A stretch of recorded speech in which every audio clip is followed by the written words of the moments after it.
pengenalan komunikasi untuk perubahan sosial. Keupayaan untuk berkomunikasi penting dalam semua aspek kehidupan. Komunikasi membolehkan pertukaran maklumat dan perkongsian idea. Komunikasi yang jelas dan berkesan bukan sahaja dapat membantu menyelesaikan isu tetapi juga dapat membantu mengukuhkan dan mengembangkan hubungan antara manusia. Malah pada zaman ini mustahil untuk menafikan kebergantungan manusia terhadap teknologi maklumat. Matlamat negara untuk menjadi negara maju dapat dicapai dengan kepakaran dalam bidang teknologi maklumat. Kebaikan teknologi komunikasi dan maklumat (ICT) pula terdapat 3 bahagian. Peka terhadap perkembangan dan penggolakan dunia, kemajuan dalam ICT budaya Amerika telah menjadi lebih selaras dengan perubahan dan perkembangan global. Terdapat pertukaran data yang pantas, pada masa hadapan sumber multimedia akan digunakan sebagai sumber rujukan. Meningkatkan ekonomi negara pula, e-dagang dikenali sebagai perdagangan elektronik utama zaman moden.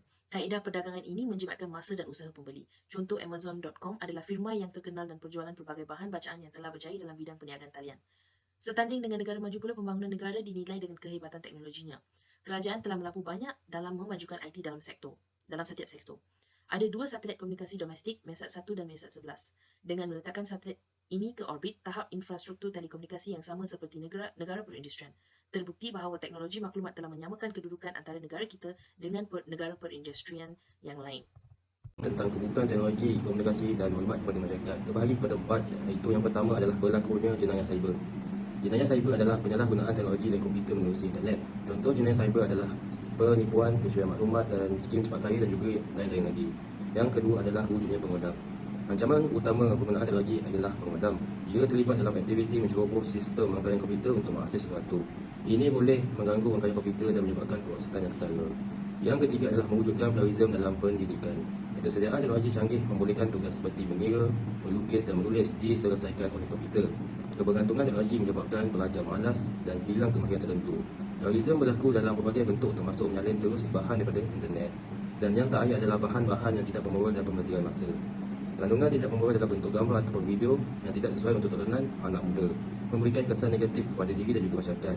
Ibu bapa perlu pantau dan guna alat perisian penghabisan internet supaya anak tidak terdedah kepada bahan-bahan berbahaya. Terlalu lama melayari laman web yang tidak produktif adalah penting untuk hadkan masa yang dibutuhkan untuk segala aktiviti yang dilakukan. Menerangkan 3 kesan positif teknologi komunikasi dan maklumat kepada masyarakat.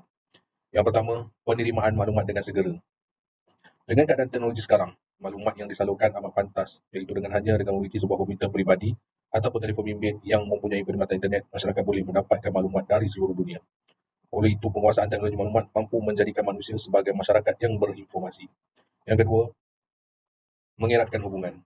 Hubungan melalui teknologi maklumat sekarang bukan sahaja mudah, malah jauh lebih murah daripada panggilan telefon dan jauh lebih pantas daripada penghantaran surat. Secara jelas, kemajuan teknologi maklumat dan komunikasi dapat merapatkan hubungan di antara satu sama lain, walaupun masing-masing berada di lokasi yang berbeza. Meningkatkan kualiti dan produktiviti. Kemajuan teknologi maklumat dan telekomunikasi juga telah meningkatkan kualiti dan juga produktiviti keluaran industri sesebuah negara. Semua kerja dapat dilakukan dengan cepat, tepat, sedap dengan kesilapan yang amat minimal. Oleh kerana dengan adanya kemudahan email, sesuatu maklumat boleh dihantar dengan cepat melewati batas pada negara, masa dan juga ruang. Untuk bersaing di pasaran antarabangsa, kemajuan teknologi maklumat sangat diperlukan supaya tidak ketinggalan dalam apa-apa urusan atau berita yang boleh memberi impak kepada perniagaan kita.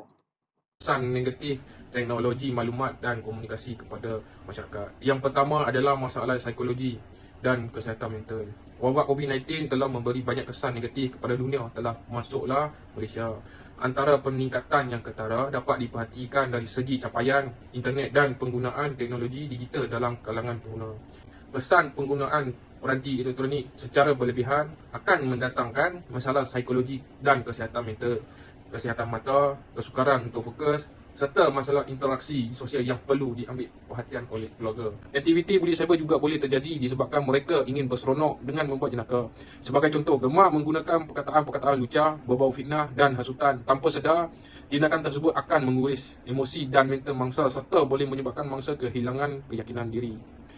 Menurut penyelidik bully cyber JC Yong, memetik laporan tabung kanak-kanak Pertubuhan Bangsa-Bangsa Bersatu 2020, Malaysia adalah tempat kedua di Asia. adalah pekerja terpaksa bekerja di luar waktu jabat. Penggunaan teknologi juga memberi satu kesan negatif yang luar biasa kerananya tanpa dilihat daripada fizikal, iaitu pekerja terpaksa bekerja di luar waktu jabat.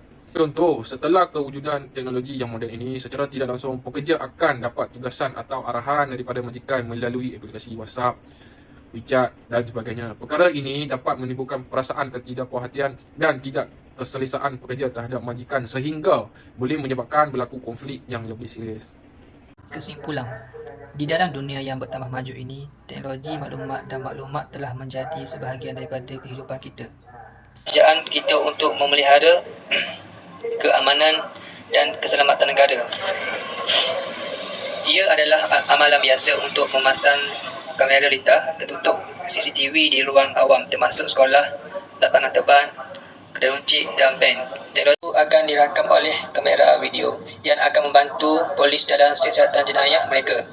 Selepas itu, agensi penguatkuasa akan meletakkan suspek di bawah tahanan dan meneruskan prosedur di mahkamah menggunakan bukti yang telah direkodkan.